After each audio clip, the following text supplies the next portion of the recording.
नमस्कार दोस्तों, मैं सिद्धार्थ प्रजापति आपका अपने YouTube चैनल बीएस कंपटीशन में स्वागत करता हूं। तो फ्रेंड, जैसा कि आप लोग जानते हैं कि हमने जनरल साइंस में सीरीज स्टार्ट की है, तो उसी सीरीज को कंटिन्यू रखते हुए आज हम क्या नए लेसन पढ़ेंगे, जिसमें हम क्या पढ़ेंगे गति के समीकरण के बारे में, यानी कि इक्वेशन ऑफ मोशन। तो दोस्तों, सेशन को स्टार्ट करने से पहले मैं आप लोगों से कहना चाहता हूँ कि इस चैनल पे जो लोग क्या होंगे नए होंगे वो क्या करें, चैनल को सब्सक्राइब कर बेल आइकन को प्रेस करें, ताकि जब भी मैं इस तरह का वीडियो डालूं तो आप तक क्या नोटिफिकेशन सबसे पहले पहुंचे। और दोस्तों, अगर देखा जाएगा तो एक कॉम्पिटिटिव एग्जाम के लिए तो बहुत ज्यादा ही इंपॉर्टेंट चैप्टर होता है। क्यों अगर देखा जाए, जैसे रेलवे हुआ हमारा, रेलवे में क्या होते हैं एनटीपीसी एग्जाम होते हैं, और ग्रुप डी हुआ, और देखा जाए एलपी होता है। तो अगर न्यूमेरिकल अगर कहीं से आ रहा है तो इन्हीं तीनों क्वेश्चन से बहुत ज्यादा आने के चांस होते हैं। तो दोस्तों, मैं पहले आज इसकी थ्योरी पूरी बताऊंगा और समीकरण क्या होता है, कहाँ से इसको पहचानते हैं और कहाँ कैसे अप्लाई किया जाता है। ये आज के पहले लेक्चर में मैं केवल यही तरह बताऊंगा।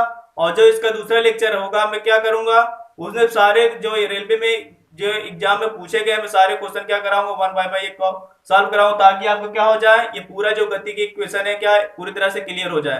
तो दोस्तों स्टार्ट करते हैं। तो समझते हैं पहले इसके बेसिक इंट्रोडक्शन है कि अगर देखा जाए, जो न्यूटन ने अगर देखा जाए गति की समीकरण पूछ लेता है कि गति के समीकरण देने वाले वैज्ञानिक का नाम है, तो उसका नाम क्या है, तो बताएंगे sir Isaac Newton. Sir Isaac Newton. कि न्यूटन नामक वैज्ञानिक ने क्या हो गति के समीकरण दिए। और पूछा जाता है किस सन में दिया गया, तो क्या बताएंगे 1686 ईस्वी में दिया गया। 1686 ईस्वी में दिया गया था। और पूछता है कि जो न्यूटन ने समीकरण दिए इसका उल्लेख न्यूटन की किस पुस्तक में मिलता है, तो बताएंगे प्रिंसिपिया। प्रिंसिपिया कि न्यूटन की जो पुस्तक का नाम था वो क्या था, प्रिंसिपिया था। और न्यूटन ने जो अपनी समीकरण जो दिए, किस समीकरण कब किस सन में दिए, तो बताएंगे 1686 ईस्वी में। और गति के समीकरण देने वाले वैज्ञानिक का नाम क्या था, सर आइजैक न्यूटन। अब दोस्तों समझते हैं गति के अगर पूछा जाए मुख्यतः कितने समीकरण है, तो गति के बताएंगे क्या होता है, 3 समीकरण होता है। पहला क्या होता है, v बराबर u प्लस एटी, और दूसरा क्या होता है s बराबर U T plus half eighty square, और तीसरा होता है v स्क्वायर बराबर you square plus two A S. कि न्यूटन ने जो समीकरण दिए गति के बारे में वो केवल 3 इक्वेशन दिए थे। अब इसमें समझते हैं v क्या होता है, u क्या होता है, a क्या होता है, s क्या होता है। तो इनका अगर यही हमको अगर समझ में आ जाएगा तो क्या होगा, न्यूमेरिकल जब यह क्वेश्चन इससे बनेंगे तो क्या होगा, हम आसानी से याद कर या हल कर पाएंगे। तो दोस्तों आपको क्या कि जो क्रम भी कभी कभी पूछ लेता है कि न्यूटन का पहला समीकरण बताइए, दूसरा समीकरण बताइए, तीसरा समीकरण बताइए, तो आपको क्या क्वेश्चन तो पहली बात तो ये याद रहना चाहिए, जब पहला समीकरण पूछा जाएगा तो हम क्या बताएंगे, v बराबर यू प्लस एटी बताएंगे। और पूछे जाए जो न्यूटन का दूसरा समीकरण बताए तो क्या बताया जाए, एस बराबर U T plus half eighty square. जब न्यूटन का तीसरा समीकरण पूछा जाए क्या बताए, v स्क्वायर बराबर यू स्क्वायर प्लस 2as। यानी आपको एक क्रम से भी याद रहना चाहिए। कभी कभी क्या जब पुट बना देता है तो इसको क्या अरेंजमेंटिंग के रूप में पूछ लेगा कि पहला दूसरा इधर उधर कर देगा। यदि आपको क्रम नहीं याद रहेगा तो क्या हो, क्वेश्चन गलत कर जाएंगे। तो हमेशा क्या ये पहला कौन सा होता है, दूसरा कौन सा, तीसरा क्या, ये क्रम भी क्या आपको याद रहना चाहिए। अब इसके बारे में थोड़ा समझते हैं। तो फ्रेंड, अब ये जो इक्वेशन मैंने बताया कि ये पहला समीकरण, दूसरा समीकरण, तीसरा समीकरण, अब इन इक्वेशन में जो मतलब क्या अल्फाबेट यूज किए गए, इन अल्फाबेट को क्या कहते हैं या इनका प्रतीक क्या होता है, इनको पढ़ा क्या जाएगा उसके बारे में जानते हैं। जैसे मिल जाएगा u, लिख लेते हैं यहाँ पर u बराबर, अगर u है तो u का मतलब क्या होता है, प्रारंभिक वेग। u का मतलब क्या होगा, प्रारंभिक वेग। और v रहेगा तो v का मतलब क्या होता है, अंतिम वेग, या कहीं कहीं सवाल में इसको चाल भी कह देते हैं, अंतिम चाल और प्रारंभिक चाल। अब दूसरा चीज इसमें क्या दिख रहा है, ए दिख रहा है। ए क्या होता है, रेखीय त्वरण। ए को क्या पढ़ते हैं हम दोस्तों, रेखीय त्वरण। तो ध्यान देना, अगर जी होता तो उल्टी त्वरण होता है, लेकिन क्या और इसमें ए रहेगा तो क्या होगा, रेखीय त्वरण पढ़ा जाता है। अब ये इसमें क्या दूसरा प्रतीक क्या बचा हमारा, यस। यस को कहते हैं दूरी, यानी डिस्टेंस कहते हैं। और इसमें एक चिन्ह और आया हुआ है टी, तो टी को क्या कहेंगे, हम समय कहते हैं। तो आपको पूरा चीज पता रहना चाहिए। यानी जो न्यूटन ने समीकरण बताए कि यही चीज, यदि कोई वस्तु क्या प्रारंभिक वेग से u से गतिमान हो और वो t सेकंड में मान लेते हैं दूरी तय कर लेती है, और उसका रेखीय त्वरण क्या हो, a हो, तो वह अंतिम वेग क्या v प्राप्त कर लेगी। यानी इस चीज को मिलाकर न्यूटन ने क्या बनाया, समीकरण 3 बनाया। अब समझते हैं कि यू मतलब क्या होता है प्रारंभिक वेग, यानी प्रारंभिक वेग को हमको सवाल में कैसे पहचानना है। यदि क्या दिया जाएगा, क्या यदि कोई वस्तु अपनी विरामावस्था से गति प्रारंभ करती है, यानी गति प्रारंभ करती है तो क्या होगा, हमेशा प्रारंभ शब्द से हम समझ जाएंगे यू का मान होगा। उसके बाद अंतिम वेग कैसे पहचानेंगे, यदि कोई वस्तु चल रही है अचानक जाकर रुक जाए, यह कर दिया जाए क्या कोई ब्रेकर आ जाने के या कोई अवरोध आ जाए तो क्या हो जाए, ब्रेक मार कर कोई गाड़ी क्या कोई वहां रोक दिया जाए, तो रुकने के स्थान पे जब रुकेगी तो जो लास्ट वाला मूवमेंट हो वो क्या बताएगा, अंतिम वेग बताएगा। और ये ए होता है त्वरण। त्वरण को कैसे पहचानेंगे, इसके यूनिट से पहचान लेंगे। तो त्वरण जहां भी हमको देगा कि दे देगा कि मतलब क्या 3 सेकंड में 2 मीटर पर सेकंड स्क्वायर का त्वरण प्राप्त कर लेती है, यानी जो इसका यूनिट होता है क्या होता है, मीटर प्रति सेकंड स्क्वायर। पहचाना तो जाएगा ही कि अगर आपको मीटर पर सेकंड दिख जाएगा, मीटर पर सेकंड स्क्वायर दिख जाए, समझ लेना किसका मान होगा, वो त्वरण का मान होगा। अब बचा यस। यस होता है दूरी। दूरी का एसआई मात्रक मैंने आपको बताया कि दूरी का एसआई मात्रक क्या होता है, मीटर। क्या देगा 10 सेकंड में 40 मीटर की दूरी तय करती है, यानी यस का मान को पता चल जाएगा। समय तो सेकंड देता है, यानी सेकंड से हम समय की यूनिट को पता कर लेंगे। और ये अगर इनका पूछा जाएगा तो ये कैसे पहचानेंगे, तो चाल या वेग का मात्रक पूछेगा तब ऐसे क्या बताएंगे, मीटर प्रति सेकेंड। तो जब न्यूमेरिकल लगाए जाते हो तो क्या हो, कुछ सवाल है जैसे हमको नहीं समझ में आ रहे तो हम क्या करते हैं, यूनिट से पहचान लेते हैं। जैसे मीटर पर सेकंड स्क्वायर दिख जाएगा तो ए का मान समझेंगे, मीटर पर सेकंड दिखेगा तो या तो यू का मान होगा या तो वी का मान होगा। आपको अगर मीटर दिख जाएगा तो क्या होगा, ये दूरी का मान होगा, और समय का मात्रक क्या होता है, सेकंड होता है। यानी इन सभी चीज से हम पहचान के क्या करेंगे, समीकरण पे अप्लाई करेंगे। तो दोस्तों जैसे इसको पूछ लेता है कि पूछ लिया जाएगा जो न्यूटन का पहला समीकरण है किस चीज को या किस राशियों में संबंध दर्शाता है, या किन किन राशियों के बीच में संबंध ये बताएगा, इसके बारे में पूछ लेता है। तो मैंने अभी बताया यू दिख जाएगा और वी दिख जाए तो हमेशा किसको बताएगा, चाल के बारे में, और ये टी दिखेगा तो समय के बारे में। यानी क्या जो पहला समीकरण इसी में सब चीज छुपा हुआ है, लेकिन क्या होता है लोग क्या करते हैं सही से पढ़ कर नहीं जाते तो क्या एग्जाम में कंफ्यूजन हो जाता है। तो मैं बता रहा हूँ ये जितने भी क्वेश्चन मैं यहाँ पे बता रहा हूँ सब क्या है पूछे गए हैं। तो देखा जाएगा तो पहला जो समीकरण होगा क्या बताएगा, चाल, और उसके बाद क्या बताए, समय। जो गति का पहला समीकरण होता है चाल और समय में क्या बताएगा, संबंध बताएगा। अब इसी प्रकार पूछता है कि जो गति का दूसरा समीकरण होता है, गति का दूसरा समीकरण यस बराबर UT plus eighty half eighty square, ये किस में संबंध बताएगा। तो मैंने बताया यस क्या होता है, दूरी। और दूरी मान लेते हैं। दूरी कब तय की जाती है, जब बताओ कोई वस्तु या कोई व्यक्ति या कोई भी चीज ले लें, एक स्थान से छोड़कर दूसरे स्थान तक पहुंचता है, तिन्ही के बीच की दूरी क्या, मतलब जो लेंथ मतलब लंबाई होगी पथ की, वही दूरी होती है। यानी क्या हो गया, यस को यानी जो दूरी है, दूरी को यहाँ पे हम स्थिति शब्द का प्रयोग करते हैं। यानी जो दूसरा समीकरण होता है किसके बारे में दर्शाएगा, स्थिति और समय के बारे में।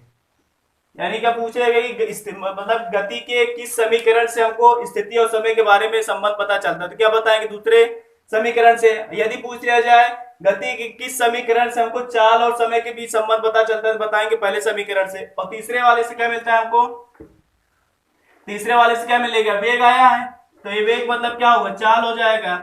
और यस आया तो यस मतलब दूरी होता है, दूरी मतलब क्या, स्थिति। यदि पूछ लेगा गति के किस समीकरण से चाल और स्थिति के बीच संबंध पता चलता है, तो क्या बताएंगे, गति के तीसरे समीकरण से पता चलता है। तो दोस्तों एक ये क्वेश्चन देखा जाएगा कि आप अगर प्रीवियस ईयर का ग्रुप डी का पेपर या एनटीपी से हल कर रहे हैं तो क्वेश्चन कई बार परीक्षाओं में पूछे गए हैं।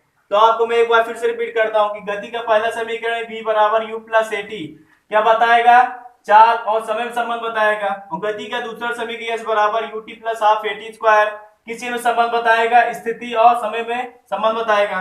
और गति का तीसरा समीकरण v बराबर u स्क्वायर प्लस 2as ये किसी में संबंध बताएगा, तो चाल और स्थिति के बारे में संबंध बताता है। अब दोस्तों इसके कुछ पॉइंट होते हैं कि सवाल में इनको अप्लाई, तो मैंने कहा प्रतीक बता दिया। v क्या होता है, अंतिम वेग, प्रारंभिक, ए त्वरण होता है, टी क्या होता है, टाइम होता है, एस क्या होता है, दूरी।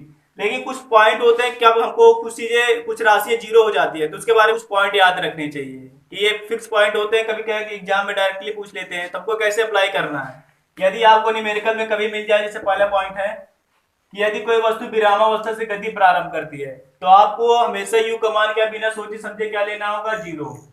यदि कोई वस्तु का विरामावस्था चल रही है यानी क्या होगा, वो चलना ही स्टार्ट किए, जो पहले सेकंड में जो दूरी होगी या उसका वेग होगा वो शून्य नहीं रहा होगा, यानी शून्य से कुछ धीरे धीरे बढ़ना स्टार्ट होगा। यानी कि विरामावस्था देगा तो विरामावस्था मतलब u बराबर हमको बिना सोचे समझे क्या लेना है, 0 ले लेना। इसी प्रकार दूसरा पॉइंट, यदि कोई वस्तु या वाहन कुछ दूरी चलने के बाद क्या होता है, रुक जाता है। यदि कोई वस्तु या वाहन का ब्रेक मारने पर रुक जाता है तो उस स्थिति में क्या होगा, अंतिम वेग, यानी जो ब्रेक मारेगा सीधी बात वो वाहन क्या होगा, वो वस्तु क्या होगा, रुक जाएगी। तो अंतिम वेग उस स्थिति में क्या होता है, v बराबर 0 लिया जाता है। इसी प्रकार तीसरा पॉइंट है, यदि कोई वस्तु एक समान वेग से या एक समान चाल से गतिमान हो तो उस स्थिति में जो गुरुत्वीय त्वरण होता है, वो सॉरी जो रेखीय त्वरण होता है, रेखीय त्वरण यानी a बराबर क्या हो जाता है, 0 हो जाता है। तो ये समझते हैं कि a बराबर क्यों 0 हो जाता है, क्योंकि हमको पता है क्या गुरुत्वीय त्वरण की परिभाषा क्या होती है कि यह किसी वस्तु के वेग परिवर्तन की समय दर को क्या कहते हैं, उस वस्तु का त्वरण कहते हैं। तो त्वरण की परिभाषा हमको यही होता है कि किसी वस्तु के वेग परिवर्तन में समय दर जो लगता है, जो समय लगेगा उसको अनुपात को क्या कहेंगे, हम त्वरण कहते हैं। यानी क्या कहने का मतलब यही है, यदि किसी वस्तु के वेग में परिवर्तन हो रहा है तो तभी क्या होगा, त्वरण का अस्तित्व होगा। जैसे मान लेते हैं 20 से क्या हुआ 30 हुआ और 30 से क्या हुआ 40, यानी देख रहे हैं तो इस स्थिति में क्या हो, बढ़ रहा है और बढ़ने मानते हैं क्या एक एक सेकंड का टाइम भी लग रहा है। तो इस स्थिति में देखा जाएगा त्वरण क्या होगा, धनात्मक होता है।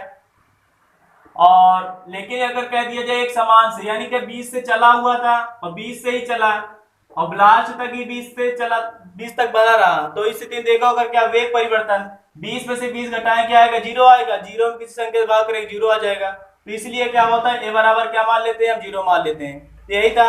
अब दोस्तों इससे कुछ अलग पॉइंट पूछ लेता है, ये तो मान ले जब क्षैतिज कोई वस्तु गति कर रही होगी, यानी क्या होगा, क्षैतिज है जमीन पे कोई वस्तु चल रही है तो उसके लिए क्या हो, गति के समीकरण अप्लाई करेंगे। तो इससे पहले मैं समीकरण बताया, उसके लिए मैंने कुछ पॉइंट भी बता दिया। अब देखते हैं यदि कोई वस्तु कभी कभी पूछता है कोई मीनार से नीचे गिराई जा रही है, नीचे से कोई वस्तु ऊपर की ओर गतिमान है, तो उस कंडीशन में क्या इस समीकरण में चेंज आता है, उसको आइए समझते हैं। मैंने अभी क्या बताया कि कोई वस्तु क्या नीचे से ऊपर फेंकी जाए या ऊपर से नीचे की ओर गतिमान हो, तो उस कंडीशन में ये जो इक्वेशन है इनमें क्या चेंज होता है उसी के बारे में समझते हैं। तो आपको पता होगा यदि कोई वस्तु क्या गुरुत्वीय त्वरण के अंतर्गत गति करती है तो इस प्रकार की गति को क्या कहते हैं, हम गुरुत्वाधीन गति कहते हैं। यानी वो जो गति होगी अब रेखीय त्वरण के कारण ना होकर बल्कि क्या होगा, गुरुत्वीय त्वरण पर निर्भर करेगी, क्योंकि पृथ्वी के पास क्या होता है, अपना गुरुत्वाकर्षण होता है। तो उसके बारे में समझते हैं। तो उसमें कुछ चेंज आते हैं। तो आपको पहले थ्योरी पता होनी चाहिए कि पूछा जाता है कि गुरुत्वाधीन गति क्या होती है। तो गुरुत्वाधीन गति का मतलब क्या होता है, जब कोई वस्तु क्या हो जाए, गुरुत्वीय त्वरण के अंतर्गत क्या गति करने लगे, तो इस प्रकार की गति को क्या कहते हैं, गुरुत्वाधीन गति कहते हैं। तो आइए इसको समझते हैं, वहां पर क्या क्या चेंज आते हैं। तो मान लेते हैं कोई मीनार है यहाँ से, और मीनार से कोई वस्तु नीचे की ओर गिराई जा रही है, और या तो गिराई जाएगी या तो क्या होगा, जमीन से ऊपर की ओर फेंकी जाएगी। तो उस कंडीशन में क्या गति के समीकरण तो लगा सकते हैं। क्यों लगाएंगे भाई, क्योंकि ये क्या है, गतिमान वस्तु पे लग रहा है, यानी न्यूटन के समीकरण यहाँ पे अप्लाई हो सकते हैं। तो वही चेंज करते हैं। तो क्या करना होता है हमको, तो जो ए होता है किसमें कन्वर्ट हो जाता है, गुरुत्वीय त्वरण। यानी जो रेखीय त्वरण है, रेखीय त्वरण हमारा बदल के किसमें चला जाएगा, गुरुत्वीय त्वरण। ए को पूछते हैं, कहते हैं क्या है, रेखीय त्वरण, और जी को जब पूछ लिया जाए क्या बताएंगे, गुरुत्वीय त्वरण। गुरुत्वीय त्वरण यानी जब कोई वस्तु नीचे से ऊपर गिराया जाए, ऊपर से या नीचे से ऊपर फेंकी जाए, तो उस स्थिति में गुरुत्वीय त्वरण काम करता है। यानी ए बराबर जी, ये जो होगा जी में कन्वर्ट हो जाएगा, और जो दूरी होती है किस में कन्वर्ट हो जाती है, ऊंचाई पे। ये जो अगर बताया देखो कोई वस्तु क्या जमीन पे गति करी है, 36 दूरी तय हो रही है, यस होता है। अब ऊंचाई की यानी क्या हो, लंबाई ऊपर की ओर फेंकी जाए तो यानी जो दूरी है, दूरी किस में कन्वर्ट हो जाएगी, ऊंचाई में। और समीकरण हम अप्लाई करते हैं, इनको समीकरण सेट करते हैं। तो समीकरण हम दो प्रकार से बना सकते हैं। तो पहले बताता हूं, जब वस्तु नीचे की ओर गतिमान हो, नीचे की ओर गतिमान हो,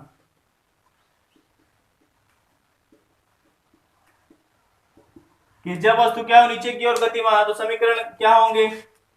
तो पहले समीकरण v बराबर क्या होता है, u प्लस at होता है। तो एक स्थान में हमको क्या चेंज करना है, g कर देना है बस। और दूसरा क्या होता है, यस बराबर ut plus half at square. तो यस के स्थान पे क्या करेंगे, h कर देंगे, और ut तो रहेगा ही, और प्लस हाफ 80 होता है तो ए का स्थान क्या लिखेंगे हम, जी लिख देंगे, जी टी स्क्वायर, यानी क्या बन जाए एच बराबर यू टी प्लस क्या बन जाए हाफ जी टी स्क्वायर। और इसी प्रकार तीसरा बन जाएगा, तीसरा क्या होता है वी स्क्वायर बराबर यू स्क्वायर, और हमें पढ़ा प्लस 2 ए एस, लेकिन एस के स्थान पे क्या होगा 2 जी एच हो जाएगा, यानी ए को क्या लिखेंगे जी में करेंगे और एस को क्या है एच में। तो उस स्थिति में क्या होता है, ये समीकरण अप्लाई करेंगे, लेकिन यह ध्यान देना एक समीकरण कब लगेंगे, जब कोई वस्तु क्या की जाएगी, नीचे की ओर फेंकी जाएगी, यानी नीचे की ओर फेंकी जाएगी, यानी यहाँ पृथ्वी है यानी क्या, जब नीचे की ओर फेंकी जाएगी यानी उसके भार के कारण एक बल लगेगा, और क्या करेगा पृथ्वी अपने भार बल से क्या इसको अपनी ओर खींचेगी। तो उस स्थिति में देखा जाए तो गुरुत्वीय त्वरण क्या माना जाए, धनात्मक माना जाता है, और धनात्मक रहेगा इसलिए हमको समझना है जो फार्मूले होंगे सब क्या होंगे, प्लस में चलेंगे। अब दूसरी कंडीशन देखते हैं इधर, यदि कोई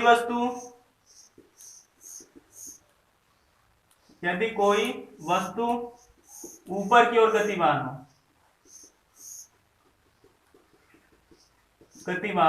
तो वही क्या चेंज आएगा, जो यहाँ पे हम क्या कर रहे थे प्लस कर रहे थे वहां पे क्या करना माइनस लगा देना है बस। तो पहला इक्वेशन बन जाएगा v बराबर u माइनस क्या होगा gt, दूसरा इक्वेशन बन जाएगा h बराबर क्या होगा ut माइनस क्या होगा हाफ gt स्क्वायर, और तीसरा इक्वेशन क्या बन जाएगा v स्क्वायर बराबर u स्क्वायर माइनस क्या होगा 2gh। तो ये दोस्तों थे गति के समीकरण कि हमको जब नीचे अप्लाई करना होगा सभी को क्या करेंगे प्लस कर देंगे, यानी क्या होगा a के स्थान पे g और s के स्थान पे h को पुट करना है। और जब कोई वस्तु ऊपर की ओर गतिमान होगी, और माइनस क्यों होता है, क्योंकि क्या करेंगे हम कोई किसी वस्तु को जब ऊपर फेंक रहे हैं यानी हमारे द्वारा बल ऊपर की ओर लग रहा है, लेकिन पृथ्वी क्या कर रही है नीचे खींच रही है, यानी क्या कर रहे हैं हम पृथ्वी के गुरुत्वीय त्वरण के विरुद्ध कार्य कर रहे हैं, इसलिए क्या होगा यहाँ पे गुरुत्वीय त्वरण क्या होगा ऋणात्मक हो जाता है। इस फार्मूले में सभी चीजें क्या होंगी माइनस में चलेंगी। तो फ्रेंड हमारा ये जो गति के समीकरण है आज ये लेसन क्या होता है हमारा समाप्त होता है, और मैं उम्मीद करता हूं कि मैंने जितने भी इसके सारे कॉन्सेप्ट बताए जितने भी बिंदु बताए आपको क्या होगा अच्छे समझ में आए होंगे। तो दोस्तों मैं आप लोग से यही कहना चाहता हूं कि वीडियो को आप लास्ट तक देखिएगा, क्योंकि मैं जब इसका दूसरा पार्ट करवाऊंगा तो दूसरे पार्ट में मैंने जितने भी एग्जाम में पूछे गए क्वेश्चन होंगे उनका पूरा कलेक्शन होगा।